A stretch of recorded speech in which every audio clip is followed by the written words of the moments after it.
जय माता दी दोस्तों। तो इस वीडियो में हम बात करने वाले हैं पवन सिंह जी के भक्ति गाने को लेकर। अब पवन सिंह जी के भक्ति गाने रिलीज किए जाएंगे कि नहीं, हम इस वीडियो में पूरी जानकारी देने वाले हैं, तो वीडियो में लास्ट तक बने रहे। तो बात करें पावर स्टार पवन सिंह जी के आने वाले भक्ति गानों की, तो उनकी जानकारी हम आप लोगों को देने से पहले उससे पहले आप लोगों को बता दें कि आज ही पावर स्टार पवन सिंह जी का एक भक्ति गाना रिलीज हुआ है, जिस गाने का नाम है मायके आरती उतारा चल।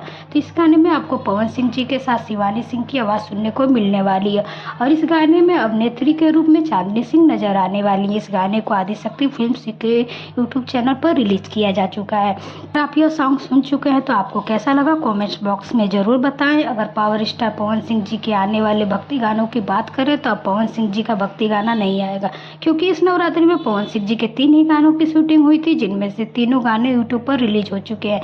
आने के चांस अगर बता दूं तो आ सकते हैं, क्योंकि नवरात्रि समाप्त होने में अभी टाइम है। अगर पवन सिंह जी चाहे तो नवरात्रि गानों की शूटिंग हो सकती है और पवन सिंह जी के नवरात्रि गाने सुनने को मिल सकते हैं। लेकिन इस नवरात्रि में 3 ही गानों की शूटिंग हुई थी, जो तीनों गाने यूट्यूब पर रिलीज हो चुके हैं और आप लोग यूट्यूब पर तीनों गाने सुन सकते हैं। आप लोग कमेंट बॉक्स में यह बताएं कि पावर स्टार पवन सिंह जी को नवरात्रि सॉन्ग लेके आना चाहिए कि नहीं। और अगर आप हैं पावर स्टार पवन सिंह के फैन तो इस वीडियो को लाइक करें और साथ ही साथ चैनल को भी जरूर सब्सक्राइब करें। Thank you.